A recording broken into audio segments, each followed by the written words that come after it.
প্রণাম স্বামীজি মহারাজ। জয় হো কল্যাণমস্তু, জয় মা। আমাদের সনাতন ধর্মের বিখ্যাত পুজো বা উৎসব দুর্গাপুজো। এক বছর ধরেই আমরা এই মায়ের পূজায় কি করব, অনুষ্ঠান কি করব না করবো, এটা পরিকল্পনা করি, অপেক্ষা করি। কিন্তু সেই পুজোকে কেন্দ্র করে বাস্তবে যা আমরা দেখি, লক্ষ্য করি রাস্তায় বেরোলে, আসলে কি এটা সনাতন ধর্মের পক্ষে উপযোগী? দুর্গাপুজো এই বিষয়ে যদি আপনি আলোকপাত করেন খুবই ভালো। তারপর মহারাজ, এই দুর্গাপুজোয় মাইক চলছে ঠিক আছে, কিন্তু বক্সের মধ্যে ডিস্কো গান বাজানো হচ্ছে।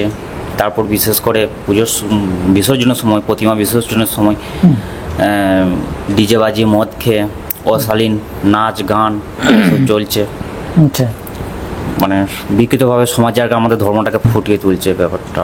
তাই এটা কি কতটা মানে অনুচিত, কতটা ধর্মের ক্ষতি হচ্ছে, আপনি যদি এমনকি কীভাবে বন্ধ করা যেতে পারে এটা, এই ধরনের কাজ কারবারগুলোকে নিষেধ করা উচিত কিনা, নিষিদ্ধ কিনা? আমি কোথায় যেন এক বাক্যে বলেছিলাম, এগুলো তো ঘরেও আলোচনা, বাইরে বলা উচিত নয়। এখন ধর্মের নামে যেটা চলছে, আমরা ধর্মের ধ্বজা ধারণ করে যেটা করছি, আমরা এই যে ধর্মের প্রতীক, সন্ন্যাসের প্রতীক, ত্যাগের প্রতীক চিহ্ন, গৈরিক বসন, সাধু বেশ, সাধুর বৈভব নিয়ে দাঁড়িয়ে আছি, এটা প্রতীক। দুর্গাপূজা, বিভিন্ন অনুষ্ঠানাদি হচ্ছে ধর্মের নাম করে যেটা চলছে, সেটাও চলছে জগতে। এই সমস্ত বিষয়গুলো যদি আমরা বাহ্যিকভাবে লক্ষ্য করি, তাহলে বাস্তবিক ধর্ম কি, সেখানে অনেক প্রশ্নসূচক ব্যাপার এসে যায়, অর্থাৎ প্রশ্ন এসে যায়। তাই ঘরোয়া আলোচনার ভেতরে আমি বলে ফেলেছিলাম যে এক প্রকারে নিষেধ করা উচিত। কি নিষেধ করা উচিত? দুর্গাপূজা না, দুর্গাপূজা নিষেধ করা উচিত নয়। দুর্গাপূজা বা কোনো ভগবতীয় কোনো ধর্ম অনুষ্ঠানকে বন্ধ করা বা নিষিদ্ধ করা উচিত নয়। তাহলে এখন কি করতে হবে? কোনগুলো নিষেধ করা উচিত, কোনগুলো বন্ধ করা উচিত? আমরা এক বছর ধরে, বছরকে বছর ধরে অপেক্ষা করি দুর্গাপূজার জন্য। এটা একটি বাৎসরিক বিশাল বড় মহা উৎসব। আজকাল যে যা পাচ্ছে নাম লাগিয়ে দিচ্ছে। দুর্গাপূজা একটি উৎসব। উৎসব কথাটির অনেক মিনিং আছে। অনুষ্ঠান হতে পারে, ধর্মীয় চর্চার কেন্দ্রায়িত করে আর কি কোনো একটি ধর্মীয় অনুষ্ঠান হতে পারে, এরকম সব বিভিন্নভাবে উৎসব কথাটির অর্থ আসে। তারপরে দেখা যাচ্ছে কি যে আনন্দ হৈহুল্লোড় করবার জন্য আমাদের সামাজিক জীবনের, মনুষ্যের জীবনের একটি অনুষ্ঠান, সেটা একটি উৎসব। উৎসব বিভিন্নভাবে ব্যবহৃত হতে পারে, কিন্তু দুর্গা পূজা যে উৎসব, এটা উৎসব শুধু নয়। দুর্গা পূজা তো এটা ভগবানকে কেন্দ্রায়িত করে, মানে ভগবতীকে কেন্দ্রায়িত করে, ভগবতীকে কেন্দ্রায়িত করে। এটি একটি ধর্মানুষ্ঠান, এটি একটি বৈদিক আচার অনুষ্ঠান। এটা পৌরাণিক কাহিনীতে উঠে এসেছে, সেইভাবে পূজা আচার পদ্ধতি এগুলো চলছে। কিন্তু বাস্তবিক আমরা বাহ্যিক দৃষ্টিকোণ থেকে যদি দেখি, তাহলে সেটা কিন্তু ধর্মের সাথে, বৈদিক সিদ্ধান্তের সাথে যাচ্ছে না। সেগুলোকে নিষিদ্ধ করা উচিত। যেমন ধরুন বাজি ফুটাচ্ছে, এটা নিষিদ্ধ করা উচিত। এবার বলবে যে না, বাজি ফুটিয়ে আনন্দ করছে। না, দুর্গাপূজা বাজি ফুটানোর জন্য নয়। তোমার অন্য কোনো অনুষ্ঠান থাকলে, বার্থডে আছে, অমুক ডে আছে, তমুক ডে আছে, মৃত্যু ডে আছে, সেখানে তুমি বাজি ফোটাও। এটা তো ভগবানের পূজা, আরতি হচ্ছে, তপস্যা হচ্ছে, যজ্ঞ হচ্ছে, এটা তো যজ্ঞ হচ্ছে। এই যে নবরাত্রি চলে, যারা ব্রাহ্মণ পুরোহিত করান, তারা ওখানে যজ্ঞ করছে না? হোম যজ্ঞ করছে না? করছে। সমস্ত শাস্ত্রীয় সিদ্ধান্ত অনুসারে পূজা পার্বণ এই অনুষ্ঠানটা করছে না? ওইটুকু সামনে, কিন্তু বাইরে ও যেমন বলছিল যে মাইক বাজছে, ডিস্কো গান বাজছে, বিভিন্ন আধুনিক গান বাজছে, তো হচ্ছে মায়ের পূজা, ভগবতীর পূজা, সেখানে এই গানগুলো বাজানোর মানেটা কি? এগুলো নিষিদ্ধ করা উচিত। দুর্গাপূজা নিষিদ্ধ করা যাবে না, কারণ সেগুলো আমাদের সনাতনী পদ্ধতি, জগন্মাতাকে সনাতনী বলা হয়েছে। কিন্তু এই যে বাহ্যিক যে আড়ম্বরগুলো, যেগুলো আমরা নিজেদের মনোকল্পিত বিজ্ঞানের মাধ্যম দিয়ে, নিজেদের মানে বিকারাচ্ছন্ন মনের সন্তুষ্টির জন্য এগুলোকে আবিষ্কার করে নিয়ে এসেছি, আমরা তৈরি করেছি। এগুলো মানুষের তৈরি করা জিনিস, এগুলো ঈশ্বরের সাথে সংশ্লিষ্ট জিনিস না। এগুলো নিষিদ্ধ হওয়া উচিত। ঠিক। কতটুকু ডেসিবেলে আপনি মাইকটা বাজাবেন? যদি আপনি গানও বাজান, মায়ের গান বাজান, কিন্তু কতটুকু ডেসিবেল থাকবে, হ্যাঁ, হ্যাঁ, কতটা সাউন্ডের পরিধি থাকবে, কতটা উচ্চস্বরে বাজানো যাবে, এইসব সিস্টেমগুলো থাকতে হবে। এগুলো যদি না হয় তাহলে ধর্মের ব্যভিচার আসে। তো এখন এই যে ধর্মের আনুষ্ঠানিক যে পর্বগুলো আমরা দেখতে পাই, সেখানে ভ্রষ্টাচার এবং ব্যভিচার এসছে। বৈদিক কোনো নিয়ম কানুন এখানে নেই। যেমন ধরুন, সহজ কথা একটি কথা যদি বলা হয়, যে দেবী দুর্গার যে বিসর্জন, ও বলছে বিসর্জনের সময় ডান্স করছে। ডান্স তো ভালো জিনিস, ভগবান শিবশঙ্কর নৃত্য করেছেন। তো ভগবান শিবশঙ্কর নটরাজ, ভগবান কৃষ্ণ নটবর, সেও কালসর্পের উপরে নৃত্য করেছে না? বৃন্দাবনে কালসর্পের উপরে মাথার উপরে নেচেছে। হ্যাঁ, বৃন্দাবনের সাধারণ গোকুলবাসীদেরকে উদ্ধার করেছিলেন কৃষ্ণ বাল্য বয়সে, ছোট বয়সে। ইয়ার মানে কি? তিনি নটবার। অভিনয়ের, নাটকের, শিল্পের, নৃত্যের যা কিছু আছে সব কিছুর রাজা তিনি নটবার বা তিনি নটরাজ। ভগবান শিবশঙ্কর তাণ্ডব নৃত্যরত। কেন?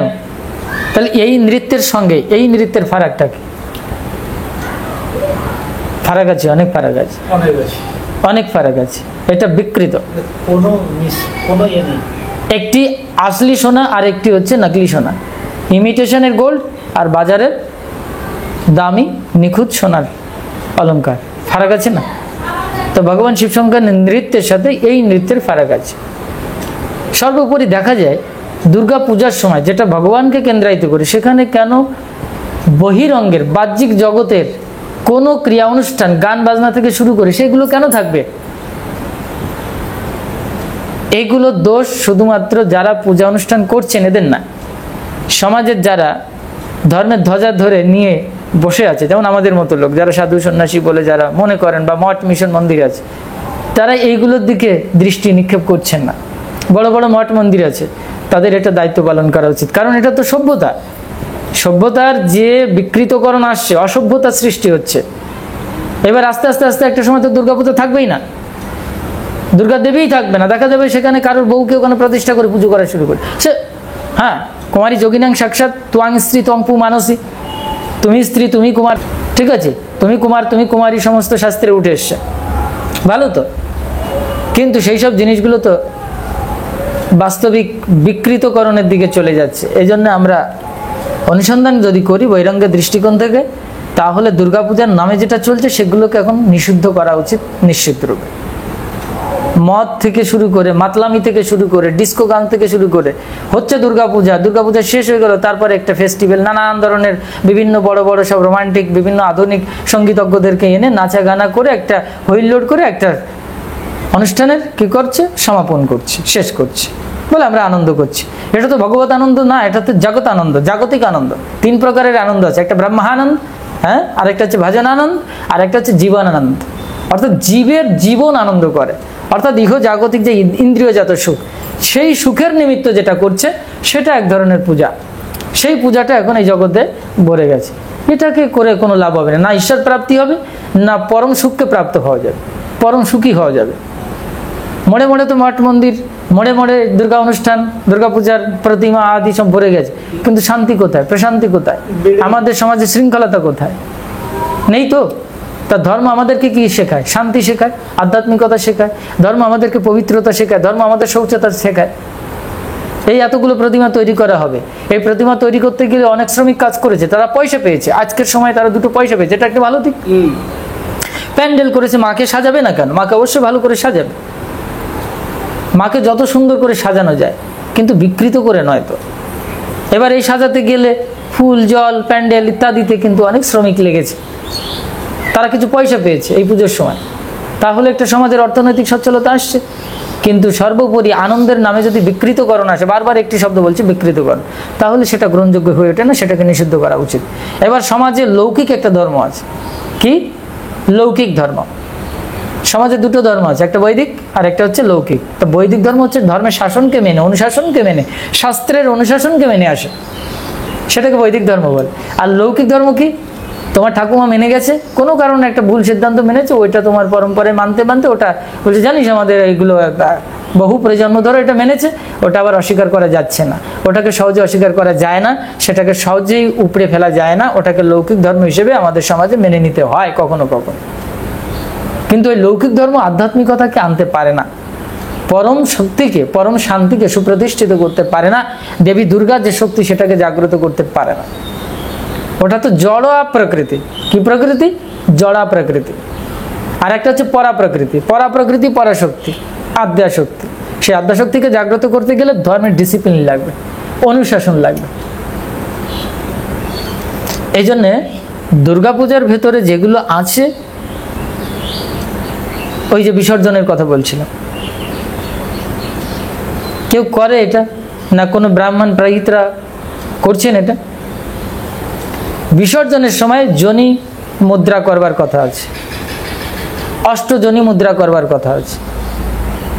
কোন কোন মুদ্রা করতে হবে বিসর্জনের সময়? একটা মুদ্রা দেখাক না, অষ্টাঙ্গিক যে যোনি মুদ্রা আছে, 8 প্রকারের যোনি মুদ্রার ভেতরে যে কোনো একটা যোনি মুদ্রা দেখাক। এত বছর পুজো দেখছি, কখনো তো এরকম দেখিনি আমি। তা যে সমস্ত ছেলেমেয়েরা নাচাগানা করছে সব ভালো আছে, কোনো অসুবিধা নেই। তো ধর্মের যে আচরণ সেগুলো মানো। তোমার বাড়ির ধর্মটা তো এখানে বসালে হবে না। এই কথাটা শুনবার পরে বলবেন ইনি কি করছেন, ইনি হিন্দু ধর্মের বিরুদ্ধে কথা বলছেন। না, আপনার যে প্রশ্ন ছিল যে এটা সনাতন ধর্মের জন্য কতটুকু ক্ষতিকর, তাই তো? হ্যাঁ মহারাজ, হ্যাঁ, এটা মারাত্মক ক্ষতিকর। এই বিকলাঙ্গ, বিকৃতকরণ, এই আচ্ছাদন যবে থেকে আসা শুরু হয়ে গেছে, তবে থেকে সনাতন ধর্মের যে বৈদিক সিদ্ধান্তের যে আধ্যাত্মিক তত্ত্ব রহস্য, সেগুলো গুপ্ত হতে শুরু করেছে। এই জন্য পারম্পরিক ভাবধারা আমরা সেটাকে কি বলি? গুপ্তবিদ্যা। এটা কাদের কাছে আছে? সদ্গুরুদের কাছে আছে, মহর্ষিদের কাছে আছে, মহাযোগীদের কাছে আছে, সাধারণের কাছে নেই, সাধারণ সাধুদের কাছে নেই। এক শ্রেণীর এখন মানুষ গজিয়েছে, সব ওপেন করে দাও, সব মানুষের জন্য ওপেন করে দাও, মানুষ সব ওপেন করে দাও, সব প্রকাশ করে দাও, কিছু গোপন রেখো না। এই জন্য চারিদিকে এই সমস্ত গজিয়ে উঠছে, বাস্তবে কিছুই হচ্ছে না আধ্যাত্মিকতার নামে। তাহলে যে বিসর্জনের সময় কি করতে হবে? মুদ্রা করতে হবে মায়ের। 8 প্রকারের যোনি মুদ্রা করবার কথা বলে পুজোতে, বিসর্জনের সময়। সেগুলো কারা করছে? কোন সংস্কৃতিবান আনুষ্ঠানিক অনুষ্ঠাতা যে সমস্ত যারা দায়িত্ব নিয়ে বসে আছেন, তারা কতটুকু এগুলো শেখাচ্ছেন? সকাল থেকে সারা দিন ধরে ওই রাত্রি 12টা-1টা পর্যন্ত মাইক চলেই যাচ্ছে। কি গান চলছে? ওই যে এবার পুজোয় আমার রঙিন শাড়ি চাই রে, ঠিক আছে, হাওয়া ফুল ঝরাইয়ে, পাতা ঝরাইয়ে, নানান কিছু। অবশ্য কিশোর কুমারের বিখ্যাত গান, আমি তাকে গানের কোনো অমর্যাদা করব না, কিন্তু ওই গানটা যেখানে থাকার কথা সেখানেই থাকুক, সেখানেই পূজিত হোক। তাহলে সেটা কিশোর কুমারের সম্মান করা হয়। এটা কোন ধরনের বিষয় হচ্ছে? মায়ের স্তুতি, তুমি গান বাজাচ্ছ, ওখানে কি নইলে দেবো গলায় দড়িরে গান। তারপরে তো আরো অনেক গান আছে, এগুলো তাই মনে করতে পারছি না। তারপরে যে বিকৃতকরণ, যখন বিসর্জন হচ্ছে, সে বিসর্জনের সময় প্রকৃত যে মা বিদায় নিয়েছেন, বিদায় মানে কি? অন্তর্লীন হচ্ছেন। বিসর্জন কথাটির অর্থ কিন্তু বিযুক্ত শ্রীজ ধাতু থেকে এসছে। শ্রীজ কথাটির অর্থ হচ্ছে সৃষ্টি করা। তাহলে বিসর্জনের নাম কি? সৃষ্টি করা। তুমি কি সৃষ্টি করছো? কি সৃষ্টি করবে তুমি? মাকে বিসর্জন দিয়ে তুমি কি সৃষ্টি করবে? এটা একটা রহস্য না? এইগুলোই আমাদের অনুধ্যান নেই, এগুলো অনুশীলন নেই, এগুলো পড়াশোনা নেই, এগুলো কেউ শেখাচ্ছে না। সৃষ্টি করবে অর্থাৎ আমি মাটির প্রতিমা তৈরি করেছিলাম, তার ভেতরে মাতৃসত্তাকে জাগ্রত করেছিলাম।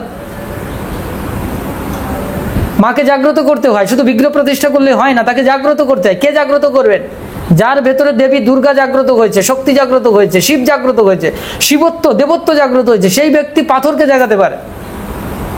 যেমন আমার গুরু মহারাজ, আমাদের যে ইষ্টদেবী আছেন, সেই ইষ্টদেবীকে প্রকাশ্যে পাথরের মূর্তি, তো তা আমাদের গুরু ভ্রাতাগণের সামনে, একাধিক ভ্রাতাগণের সামনে, শিষ্যদের সামনে, আমার গুরু মহারাজের শিষ্যদের সামনে এরকম করে খাওয়াতেন। মা খাচ্ছেন, সেই মায়ের অমৃত মুখের প্রসাদের কিঞ্চিত কণা অনেক শিষ্যরা সরাসরি খেয়েছে, ডাইরেক্ট মায়ের মুখের প্রসাদ। এটাকে সৃষ্টি করা বলে, এইটাকে মাকে জাগ্রত করা বলে। এবং যখন মা লয় প্রাপ্ত হচ্ছে, বিসর্জন হয়ে যাচ্ছে, বিযুক্ত সৃষ্টি হওয়া, সৃষ্টি হয়ে যাবে, বিশেষভাবে সৃষ্টি হবে, তাই বিসর্জন। অর্থাৎ মা অন্তর্লীন হয়ে যাচ্ছে, অর্থাৎ আমাতে এবার প্রবেশ করছে, অর্থাৎ আমি ডাইরেক্ট এবার মা হয়ে যাচ্ছি, এবার নিরাকারে পৌঁছে গেল। কোনো আর সাকার মূর্তি নেই, আমি স্বয়ং অহম ব্রহ্মাস্মি হয়ে যাচ্ছে। সর্বম খলবিদম ব্রহ্ম এবং অহম ব্রহ্মাস্মি, বেদের 4খানা মন্ত্র আছে, বেদের 4খানা শ্রেষ্ঠ মন্ত্রের ভেতরে এই একটি মন্ত্র, অহম ব্রহ্মাস্মি, আমি ব্রহ্মা, আমি সেই ব্রহ্ম। এই হচ্ছে বিসর্জন, বিশেষভাবে সৃষ্টি করে, অর্থাৎ জগন্মাতা মা ত্রিকা শক্তি আমার ভেতরে এবার জেগে উঠবে, অর্থাৎ আমি মা হয়ে যাব। অর্থাৎ কি, আমি আমার আত্মস্বরূপকে দর্শন করব। আমি আর আমি নেই, আমার অহংকার নেই, আমার দম্ভ নেই, আমার রিপু নেই, আমার কোনো কাম কামনা কিছুই নেই, সব লয় হয়ে যাচ্ছে, সব জলে চলে যাচ্ছে, মানে লয় হয়ে যাচ্ছে। আমার কোনো অহংকারের কোনো প্রতিমাই থাকছে না, সব লয় হয়ে যাচ্ছে। এটাকে বিসর্জন, জলে বিসর্জন। অর্থাৎ আমি একটি শান্ত মূর্তির ভেতরে প্রবেশ করেছি, আমার চিত্ত শান্ত হয়েছে, সেখানে আত্মার প্রতিবিম্ব বা আত্মার প্রকাশ ঘটে গেছে। আত্মদর্শন শ্রীমদ্ ভগবদ গীতা অনুসারে আত্মানাম বিদ্ধি, তুমি আত্মাকে জানো, এই হচ্ছে আত্মবিসর্জন, এই হচ্ছে বিসর্জন। তাহলে এই সৃষ্টিটা আমরা কজন করছি? আর নবরাত্রির প্রথম থেকেই তো ছেড়েই দাও, মহালয় থেকে ছেড়েই দাও। মহালয় বিরাট বড় একটি ঘর, এই ঘরের ভিতরে দেবী দুর্গা রয়েছেন, এই বিশ্ব জগতে দেবী দুর্গা রয়েছেন, প্রত্যেকটা কণকণে দেবী দুর্গা রয়েছেন, সেইটাকে উপলব্ধি করতে হবে। এখন মুখে বললে হবে না সব জায়গায় দেবী দুর্গা রয়েছে বেটা এই সমস্ত আমরা করছে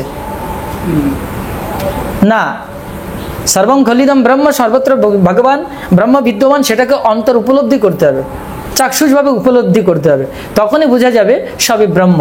কিন্তু প্রথমেই ঠাকুর রামকৃষ্ণ পরমহংসদেবের ভাষায় নেতি নেতি নেতি, অর্থাৎ অজ্ঞানকে ছেড়ে জ্ঞানে যেতে হয়, তারপরে অজ্ঞান এবং জ্ঞান দুটোকে ছেড়ে দিতে হয়, তারপরে বিজ্ঞানে যেতে হয়, তারপরে প্রজ্ঞানে যেতে হয়। কিন্তু তোমার তো কোনোটাই আসেনি, তুমি তোমার মন গড়া ধর্ম করছো। এই মন গড়ার ধর্মকে নিষিদ্ধ করা উচিত।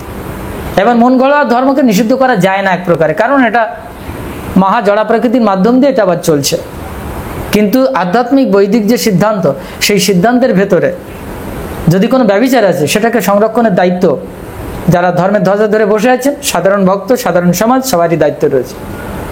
এই জন্য আমার নিষিদ্ধ করার কথাটা বলবার আমি পক্ষে নই, কিন্তু একবারে এসব পরিবর্তন করা সম্ভব নয়। ধীরে ধীরে ক্রমান্বয়ে একটু একটু করে শিখতে হবে। আপনি আপনার পাড়ার লোককে বুঝান, আপনি তো একটি জায়গার মানুষ, আমি একটা জায়গার মানুষ, আমি যেখানে আছি সেখানে বোঝাই যে ভাই তোমরা এটা করো না। একজন শুনবে, দুইজন শুনবে, শুনতে শুনতে শুনতে শুনতে আস্তে আস্তে আস্তে আস্তে আস্তে দেখা যাবে ভগবতী একেবারে সামনে সুপ্রতিষ্ঠিত হয়েছে, আমরা এক অন্তর্জগতে প্রবেশ করছি এবং দেবী দুর্গার এক পরম আনন্দ সত্তা আমরা লাভ করছি।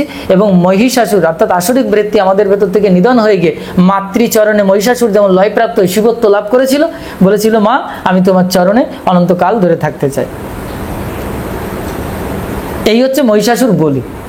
এই বলি মানে অষ্টমীর দিনে কিন্তু ওই ছাগল পাটা বলি দিয়ে কিন্তু খাওয়া, এটাকে না, তোমার আসরিক বৃত্তিকে বলি দিয়ে মাতৃচরণে নিজেকে বিসর্জন দেওয়া, লয় হয়ে যাওয়া, এটা অ্যাকচুয়ালি বিসর্জন, এটাই অ্যাকচুয়ালি অষ্টমী, এটা হচ্ছে বলি দেওয়া।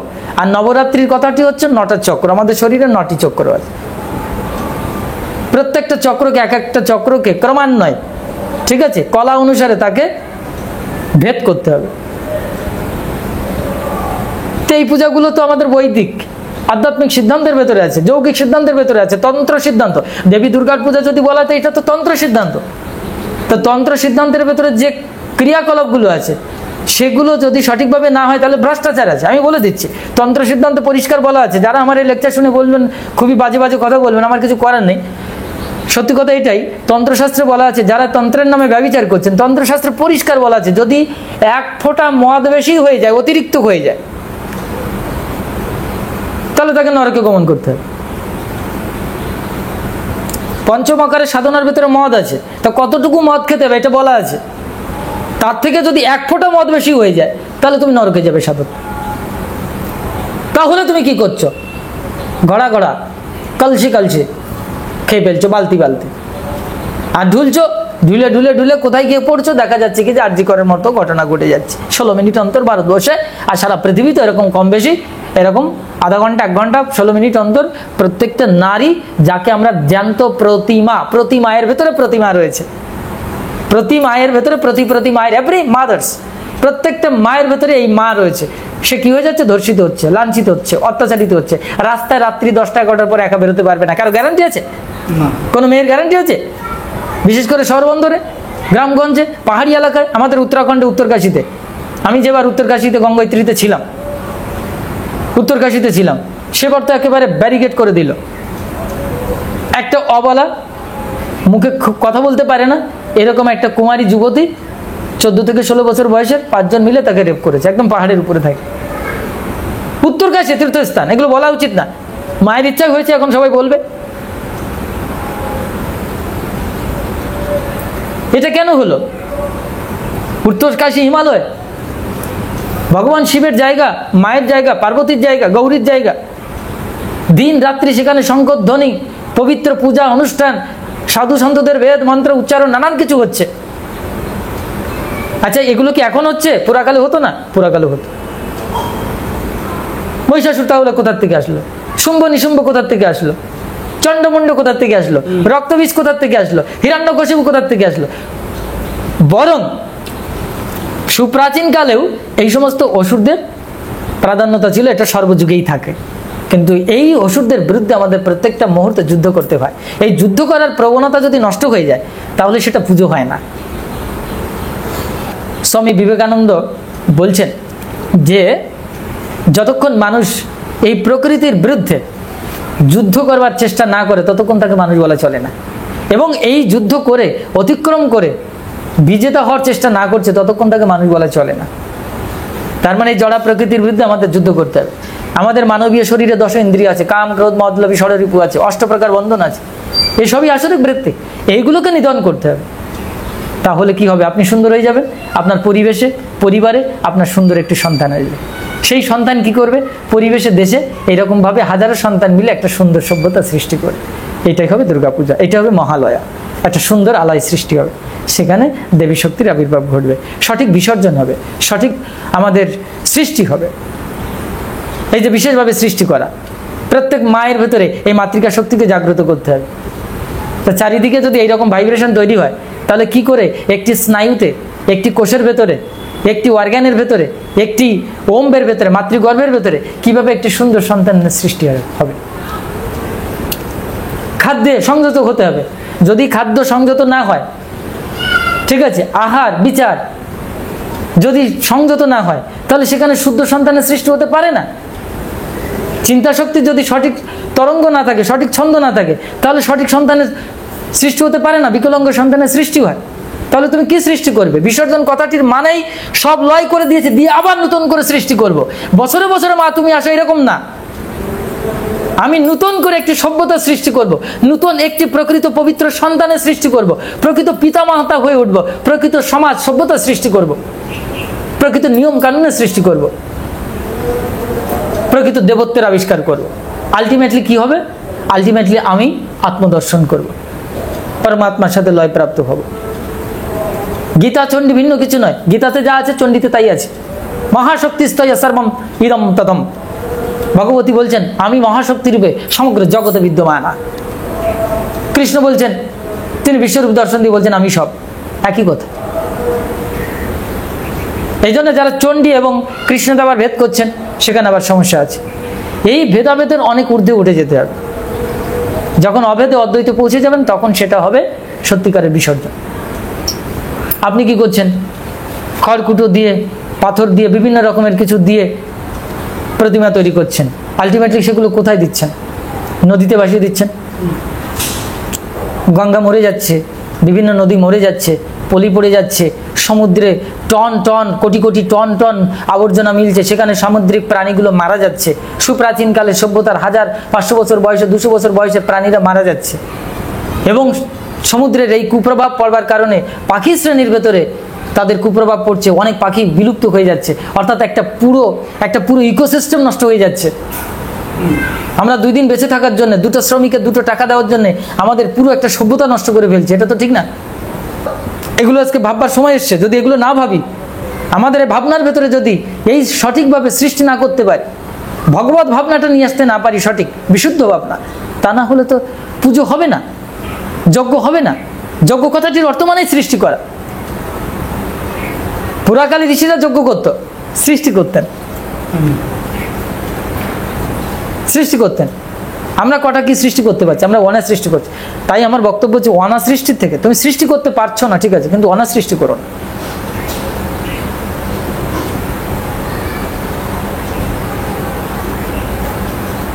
অনা সৃষ্টি করো না। আর এই অনা সৃষ্টিকে আমরা হয়তো একবারে সব রোধ করতে পারবো না, প্রতিরোধ করতে পারবো না, কিন্তু আমাদের প্রতিবাদ করতে হবে, সংশুদ্ধ করবার চেষ্টা করতে হবে। এটা একটি ধর্ম। ধর্ম শুধু চার দেওয়ালের মাঝখানে না, ধর্ম শুধু ওই বছরে বছর মা দুর্গার ওই প্রতিমা প্রতিষ্ঠা হবে প্যান্ডেলের ভেতরে, ধর্ম ওখানে না। ধর্মের প্রত্যেকটা জায়গা, তুমি হাঁটা শেখো, চলা শেখো, খাওয়া শেখো। নয় যে নবমী, সপ্তমী, অষ্টমী তিথিতে এখানে কতগুলো পূজার উপকরণ দেওয়া হয়, ডালিম, কলা, কচু, মান, চাল, ধান, এগুলো দেওয়া হয় না? এগুলো কিসের জন্যে? মাটির প্রতিমাকে খাওয়ানোর জন্যে? তোমার নিজের জন্য। তোমার নিজের শরীরকে শুদ্ধ কর। তুমি নিরোগ হও, তুমি নিরোগী হও, তুমি রোগ প্রতিরোধক ক্ষমতা অর্জন করো, তুমি সুস্থ সুন্দর থাকো, আয়ুর্বেদিক সিদ্ধান্ত অনুসারে চলো। এটা আমার গুরু মহারাজের পরিভাষায় এগুলো হচ্ছে মনুষ্য জগতের উন্নতির জন্য এই সংস্কারগুলো নিয়ে আসা হয়েছিল। যখন এইগুলো একত্রিত হয়ে যায়, তখন সেখানে অদ্ভুত একটি আধ্যাত্মিক পরমাত্মিক জগতের সৃষ্টি হয়, ভগবতী সত্তা জাগ্রত হয়, দেবী দুর্গার আবির্ভাব হয়। আর যৌগিক সিদ্ধান্ত অনুসারে, তন্ত্র সিদ্ধান্ত অনুসারে যা কিছু আছে এই দেহতত্ত্বের ভেতরে আছে, দেহতত্ত্বের ভেতরে আছে। তাকে জাগ্রত করলে মা জাগ্রত হবেন, এইখানে আসবেন। এই হচ্ছে ষষ্ঠ চক্র, এই হচ্ছে ষষ্ঠী আজ্ঞা চক্রে। মা যখন এখানে প্রথম উঠবে, মূলাধার থেকে শুরু করে বাস এখানে আসবে। এখানে আসে পরে শিব পরমাত্মিক জগতে নবম চক্রে এখানে থাকেন। এইখান থেকে পরমাত্মা শিব এখানে আসবেন, এখানে এসে মিলে মাকে নিয়ে টেনে এখানে চলে যাবেন। এইখানে হবে কৈলাস, ওইখানে হবে মিলন হবে, ওইখানেই হবে পূজা, মহাপূজা।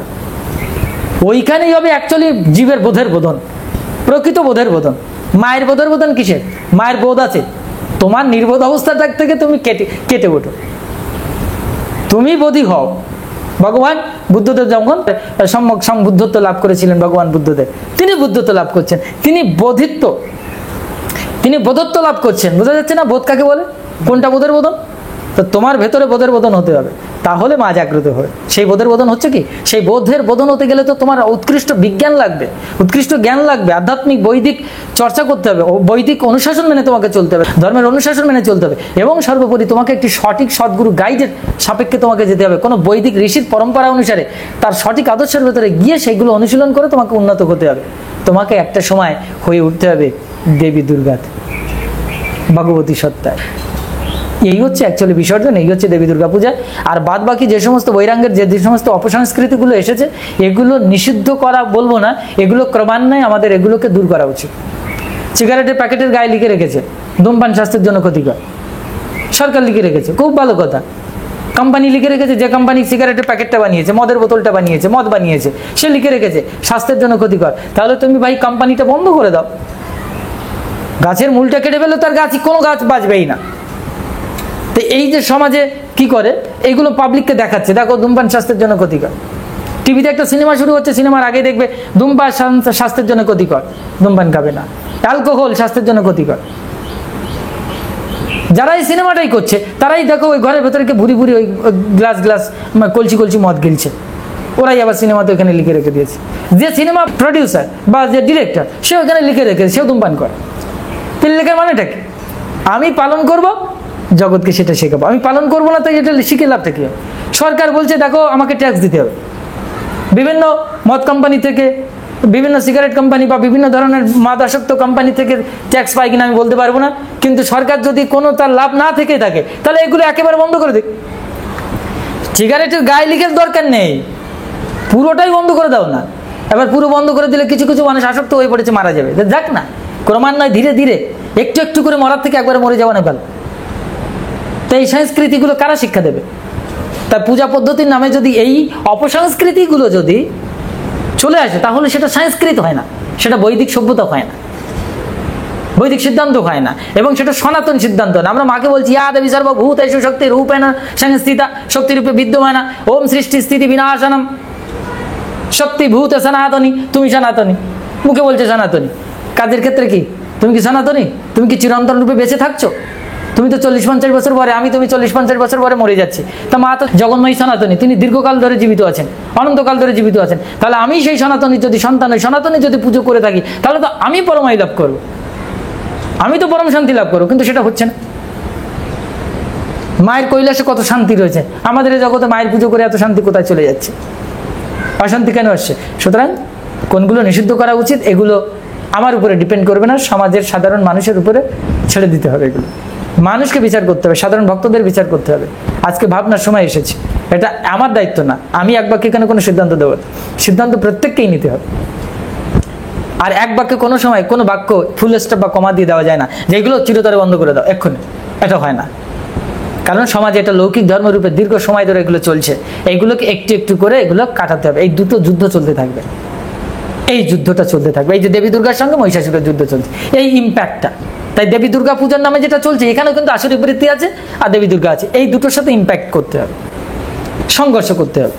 এই সংঘর্ষে গিয়ে তোমাকে এই যুদ্ধে টিকে থাকতে হবে, অর্থাৎ সমাজ সংস্কারের জন্য তোমাকে যুদ্ধ করতে হবে। এটা হচ্ছে ধর্মের সংস্কার হবে। আর এই ধর্মের সংস্কার হলে তখন ধর্ম প্রতিষ্ঠিত, বা ধর্ম যেখানে সেখানে বিজয়, অর্থাৎ দেবী দুর্গা প্রতিষ্ঠিত হলো, মহিষাসুর নিধন হলো। এবার বুঝে নিন কোনগুলো নিষিদ্ধ করতে হবে। জয় মা।